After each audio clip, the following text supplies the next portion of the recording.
Hello again, everyone. Edwin Learnard back once again. In this YouTube astrological segment, I am going to be talking about sex with Aries, and yes, it does apply and pertain to the Sun, Moon, and Ascendant. Well, anyway, people, the first thing that stands out to me as far as Aries and sex goes, well, naturally, this is a sign. Aries is about leadership. They're about initiative. They can be impulsive. They like to start. They're usually the ones that want to initiate a sexual act with someone. They're often the dominant person in the situation as opposed to the submissive because they are very aggressive and they can be so in the bedroom as well. What Aries is too, Aries is really, I think, unequivocally the most fearless sign of the zodiac. And one time I was renting a room out from a Sun in Aries and Sun in Aries lady, and I guess you could almost call this the open door policy. She had left her door open, I think it was inadvertently, and what happened was she was engaging in some sexual act with her boyfriend, and pretty much, even though my door was closed, of course you could hear a little bit what was going on. I think the point I'm making is Aries is a lot of times in so much of a hurry. They're not always worried or concerned about who's in the area that might hear something. Now, they may not want anyone to see what they're doing in most cases, I think, but as far as hearing, they're not really going to be worried incessantly about that, if you understand what I'm saying. And Aries, too, their libido is obviously exorbitant. Aries is ruled by Mars. Aries, along with Scorpio, are two signs that really, I don't think, can get enough sex. But Aries is not generally into time-consuming sexual encounters because they want to do things. They want to get to the heart of the matter. They're not really into the prelude, so to speak, before sex, what's beforehand, the foreplay. That is not generally their thing. They want to get to the heart of the matter, generally speaking, and they want to really, it's more about, as opposed to the actual lovemaking, they're more connected with the actual sexual act. As far as the lovemaking is, I'm not saying that all Aries aren't about the actual making love part, if you understand what I'm saying, but the sex is more emphasized with them. And really, I think it's interesting given that Venus is in its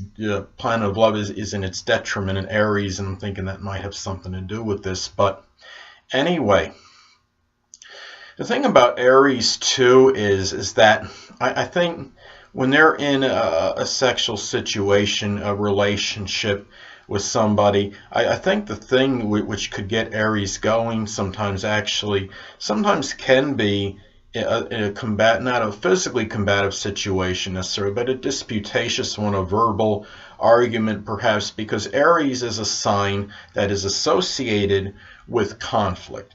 So this is a sign that can get kind of maybe worked up, if you will, maybe if there is some little tension in conflict or there's a little argument, that's their, and that's really their incentive to make up, could be through sex. That could be their form of their reconciliation with their sexual partner. Now, the thing about it too is I think Aries is a sign being so connected with Comet. They're really, I see Aries really liking the rough stuff in the bedroom, and really a little resistance from the partner probably wouldn't hurt the situation, because Aries doesn't want to conquer their foe, if you understand what I'm saying, too easily. They like to have something competitive. And with Aries too, the thing about them is they're not really into having something overly consistent in the bedroom. They don't want anything that's too monotonous or too planned. So that really the signs, for example, Taurus or Capricorn, probably would not be compatible as far as sexually in the bedroom. They really, Aries would be more inclined toward the two signs they would be most compatible with, which would be, at least in my opinion, be the other two fire signs, Sagittarius and Leo, because they could share that passion and that exuberance and the vitality in the bedroom, and more not have things necessarily planned out. There be some spontaneity into it. And Gemini could be good because Gemini is about their variety, and Aquarius is about their originality. Aquarius is ingenious. They may like to have their own Aquarius may like their own sex toys to use, and they have different ways, perhaps manifold ways they could have really to entertain their sexual partner. So anyway, Aries is really, I think, a key also to maybe getting Aries turned on is by even sometimes appearing apathetic and really maybe not that interested. And let Aries be the one to take command in the sexual situation. And so I think really that as far as Aries goes too, Aries also, I think, can get turned on by perhaps saying something positive about their physique, about what they look like. And I think a lot of this has to do with the fact that Aries is the first sign of the zodiac. But Aries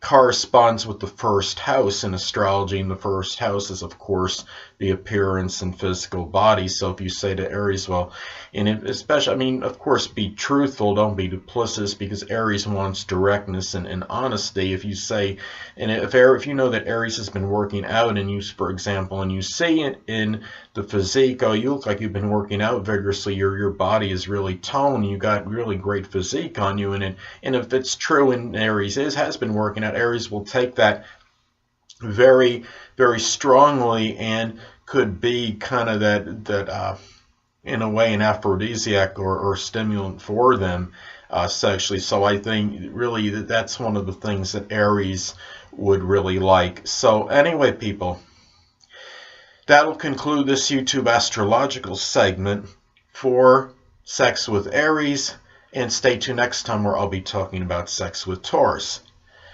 Two things I want to get with you on before I head out. Firstly, the stars may impel but do not compel. And secondly, never isolate any single astrological element, aspect, planetary placement, position, configuration, influence, or what have you, and make an analysis of a person, astrologically speaking, based on this alone, because astrologically speaking, the person is the sum of all their components in their natal chart and not just one.